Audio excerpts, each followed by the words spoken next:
From Anshei Sphard-Beth Emeth congregation, it's time to take 10 minutes for Torah with Rabbi Joel Finkelstein.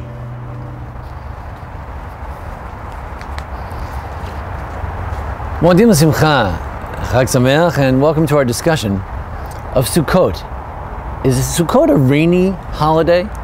Is Sukkot a holiday of rain? Of course, on Sukkot we don't want it to rain.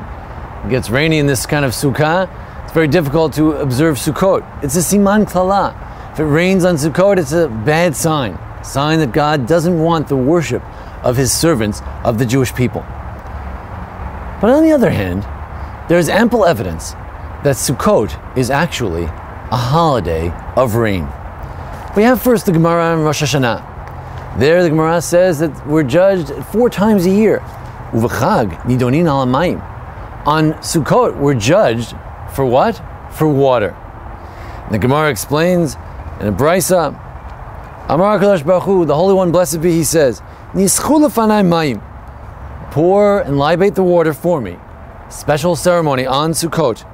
Kedei she'yitbaruchu lachem gishmei shana. So the rains of the year will be blessed.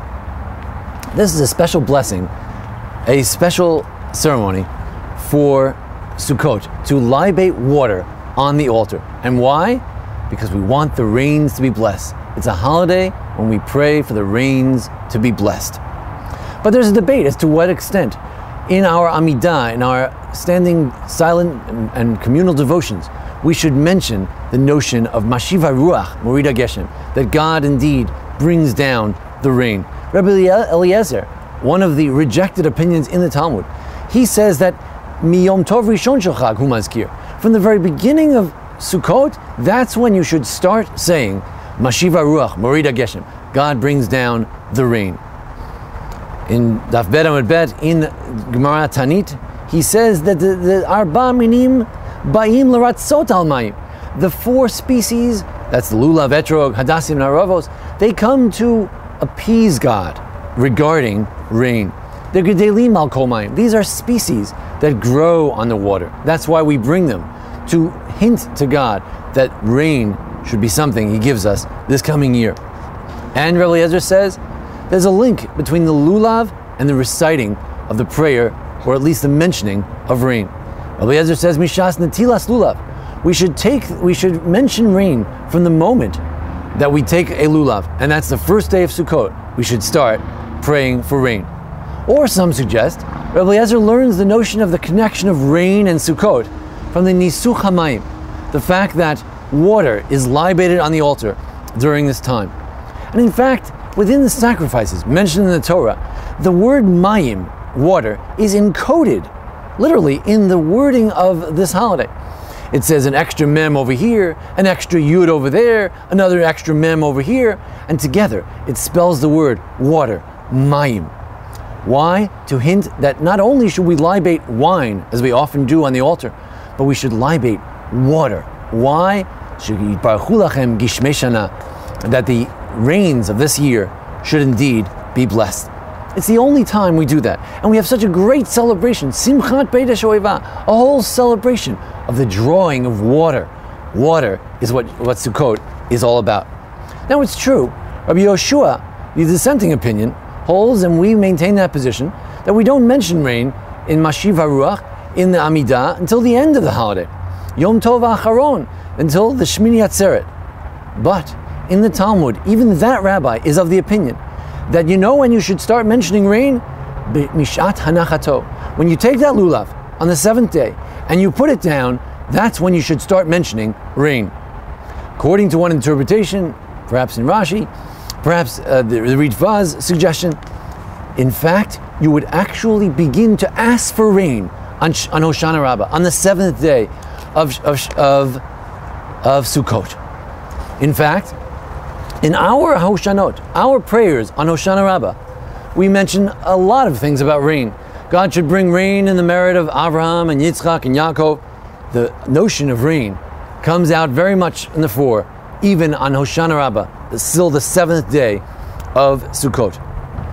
Once heard a suggestion recently made that actually the shaking of lulav is meant to sound like rain.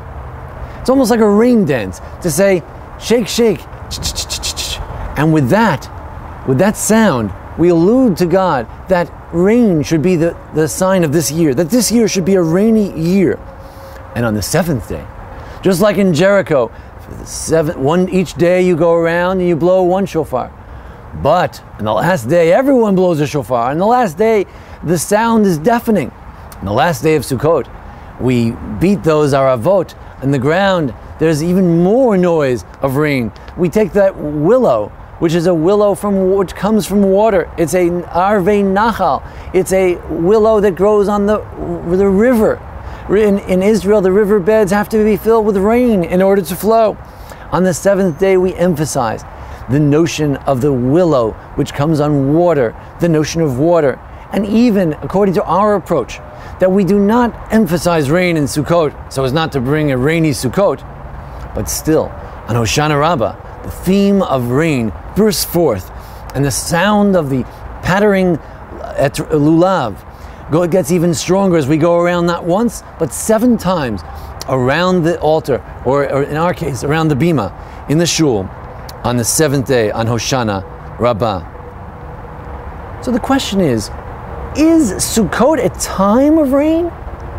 Rabbi Yoshua maintains that it's before the time of rain, but even within his opinion, there's some notion that maybe it is a time to talk about rain to some degree.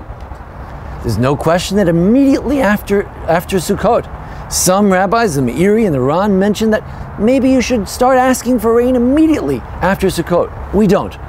We wait a few weeks, but there's a notion that maybe immediately after Sukkot is the time for rain. And then we could go one step further. Maybe really Sukkot is the time for rain. Sukkot is the time for rain, but we say, you know what? We're not going to ask for rain during this time, because if it rains, we won't be able to sit in the sukkah and dwell with God. If it rains, we won't be able to walk back to Babylonia, wherever we came from, where we came to worship God in the temple in Jerusalem. So in Sukkot, we ask God, we say as follows: really, it is the time for rain. And all indications are Sukkot is a holiday of rain. But you know what, God? I want to be with you one more week. Not just one more day for Shmini Atzeret, as the Midrash says, but one more week I want to be with you. I don't want it to rain now. I want it to rain, but you know when? I want it to rain next week. You say, isn't this kind of demanding? We're asking God exactly when it should rain? As we know from the story of Choni HaMa'agal, when you're a child of God, you can whine and you can complain and you can say, I want the rain next week, not this week. This is one of the ideas of Sukkot. The idea that on Sukkot, we're children of God. And as a child, we ask God, yeah, we want rain, but we want it later. That's when we want it. A beautiful, beautiful, beautiful idea. There's one more idea I'd like to share as well. And that is that just as in Shmona Esrei, just as in the Amidah and the silent and public devotion, we always appease God before we pray for something, so too, the whole week of Sukkot is the notion of appeasing God for rain prior to asking for rain. You don't just ask for rain after Sukkot, you have to appease God. And the entire week of Sukkot is a time of not asking for rain, but appeasing God and praising God regarding rain. And as we allude to rain in so many of our rituals and ceremonies of Sukkot, we hopefully, in the end, will be granted a year of Gishmei Bracha, rain of blessing, rain in its proper time. Tati Gishmechem B'itam.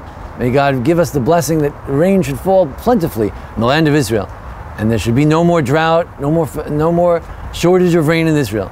The riverbed should overflow, and the willows should flourish and flower. I'd like to thank Jason Lefkowitz for making today's presentation possible, and I'd like to thank you for joining us here today at the Anshei Sphard-Beth Emeth congregation here in Memphis, Tennessee.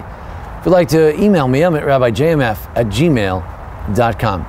Thank you so much. Chag Sameach, Moadim L'Simcha. Thank you. This has been 10 Minutes for Torah with Rabbi Joel Finkelstein. To learn more, visit ASBEE.org.